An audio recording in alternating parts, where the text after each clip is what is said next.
Assalamualaikum warahmatullahi wabarakatuh dan salam sejahtera anak-anak pelajar sekalian. Kembali kita ke pelajaran Geografi tingkatan 4, bab 1, arah dan kedudukan dalam peta topografi siri yang kedua. Hari ini kita akan belajar subtopik 1.4, mengukur bearing grid dalam peta topografi. Ingat tak, sebelum ini kita dah belajar bagaimana cara untuk kita mengukur arah dan kedudukan dalam peta topografi. Kita dah pun belajar dua cara, iaitu yang pertamanya kita belajar bagaimana menentukan arah kedudukan menggunakan 8 arah mata angin. Dan yang kedua, kita sudah belajar menggunakan rujukan grid 4 angka dan 6 angka. Jadi pada hari ini kita akan belajar bagaimana mengukur kedudukan dengan menggunakan bearing grid dalam peta topografi. Jom.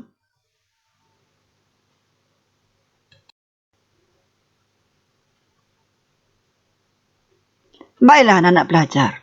Apakah alat ukur yang kita gunakan untuk mengukur bearing grid? Ini dia. Kita gunakan jangka sudut. Bagaimana bentuk jangka sudut? Jangan tertukar ya. Kita ada jangka sudut, kita ada jangka lukis. Ini bentuk jangka sudut. Baiklah, bagaimana kita nak mengukur? Okey. Kita belajar apa itu bearing grid dahulu. Okey, bearing grid ialah sudut yang diukur mengikut arah pusingan jam dari utara grid yang bermula dengan sifar darjah.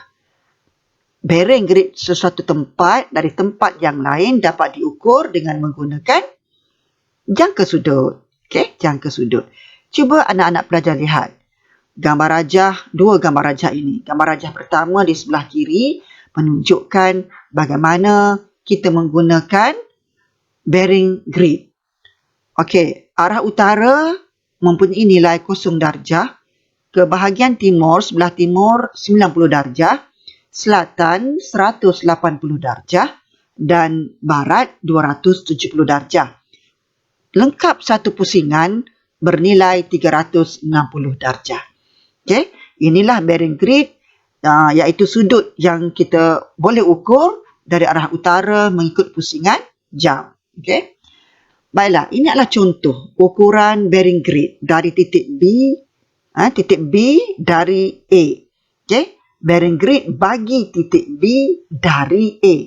Ingat tak sebelum ini? Semasa kita belajar menggunakan 8 arah mata angin, petunjuk ataupun pedoman yang cikgu bagi, petua yang cikgu bagi ialah kita mesti mencari clue, iaitu perkataan dari. Okey, perkataan dari itu menunjukkan di mana titik rujukan. Okey, di sini kita lihat kita nak ukur bearing grid titik B dari A. Maknanya kita letakkan jangka sudut kita di titik A. Ya, bagus. Di titik A kerana A merupakan titik rujukan. Jadi apabila kita ukur, kita dapat lihat bahawa ukuran bearing grid bagi titik B dari titik A ialah 45 darjah. Jom kita lihat satu persatu, langkah demi langkah, bagaimana untuk kita mengukur bearing grid dalam peta topografi.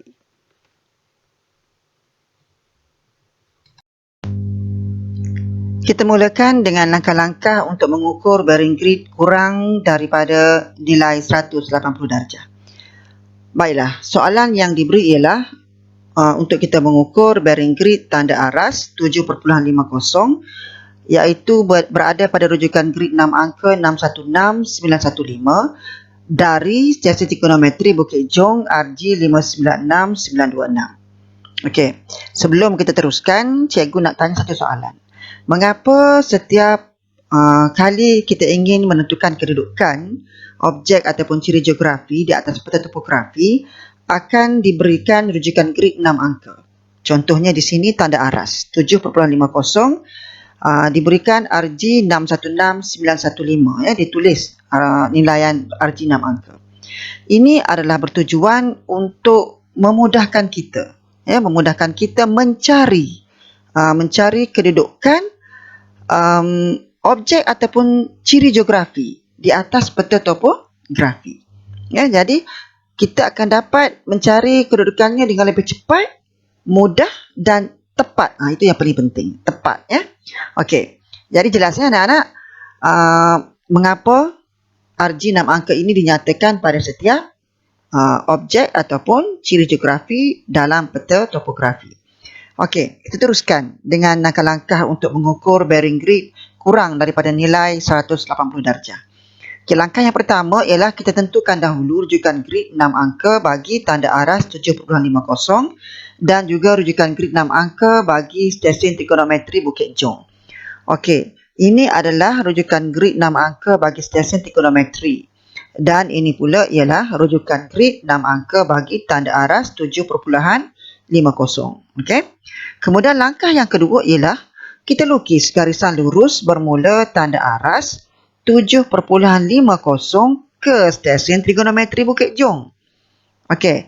Dan selepas kita lukis garisan lurus, kita lukis pula arah mata angin. Di mana kita nak letak arah mata angin sebenarnya? Okey. Kita kena letak arah mata angin di kedudukan titik rujukan ya. Titik rujukan. Di mana titik rujukan? Titik rujukan ialah di Bukit Jong. Kenapa titik rujukan itu Bukit Jong? Kerana kita nak ukur bearing grid tanda aras dari stesen trigonometri Bukit Jong. Sebab itulah stesen trigonometri Bukit Jong ini merupakan titik rujukan. Sebab kita nak ukur dari situ. Okey, jelas Baiklah, kemudian kita lukis tanda mata angin. Dan langkah yang ketiga ialah kita letakkan pusat jangka sudut kita pada stesen trigonometri Bukit Jong. Okey? Okey. Dan kita lihat garisan yang kita lukis tadi melalui jangka sudut pada kedudukan nilai 120 darjah. Ini bermakna bearing grid tanda aras 7.50 dari stesen trigonometri Bukit Jong ialah 120 darjah. Jadi jelas anak-anak, bearing grid bagaimana untuk kita mengukur bearing grid kurang daripada 180 darjah. Mudah sahaja. Okay, kita teruskan pula dengan langkah-langkah untuk mengukur bearing grid yang melebihi nilai 180 darjah. Bagaimana pula cara untuk kita mengukur bearing grid melebihi 180 darjah?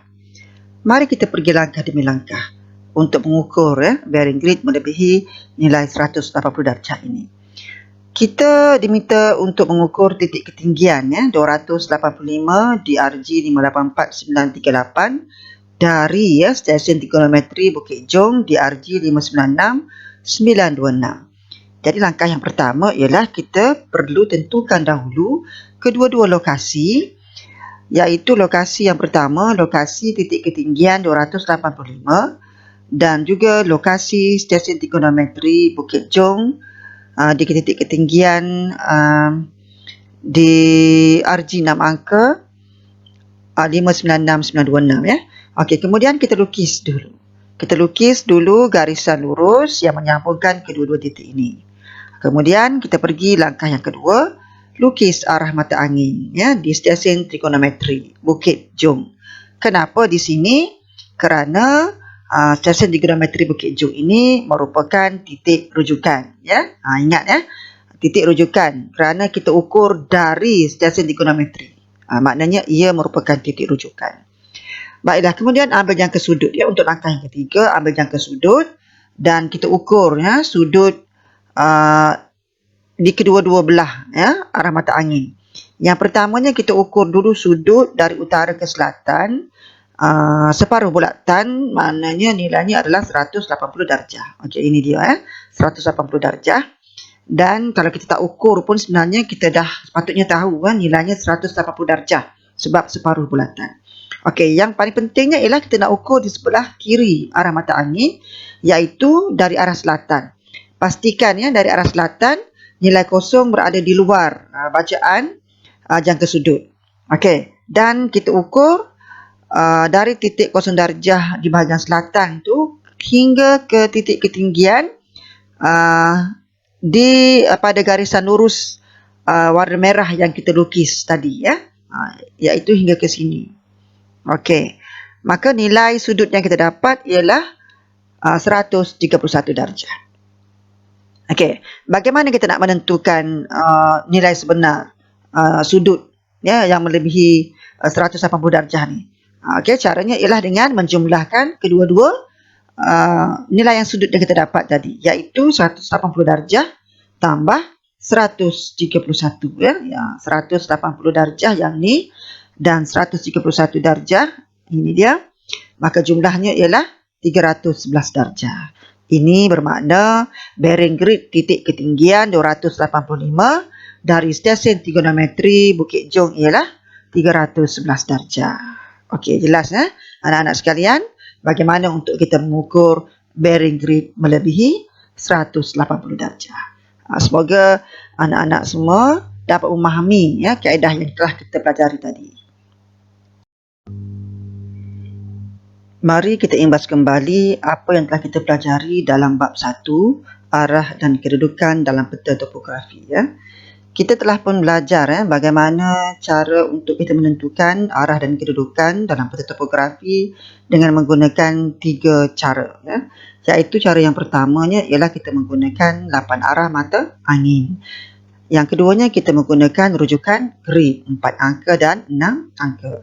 Dan yang ketiganya ialah cara menentukan arah dan kedudukan menggunakan bearing grid. Okey, bearing grid alat yang kita gunakan adalah jangka sudut. Jadi cikgu harap apa yang telah kita pelajari dalam siri pertama dan siri yang kedua dapat meningkatkan pemahaman pelajar tentang tajuk bab 1 dalam geografi tingkatan 4. Untuk anak-anak belajar lebih memahami tajuk ini, jangan lupa rujuk buku teks geografi tingkatan 4 muka surat 2 hingga 13. Dan jangan lupa juga untuk membuat lebih banyak latih tubi bagi meningkatkan lagi pemahaman anak-anak pelajar terhadap tajuk ini. Jadi selamat belajar, selamat mencuba dan kita jumpa lagi dalam bab yang kedua nanti. Sekian, Assalamualaikum warahmatullahi wabarakatuh dan jangan lupa untuk like, share dan juga subscribe channel Cikgu Awans. Bye.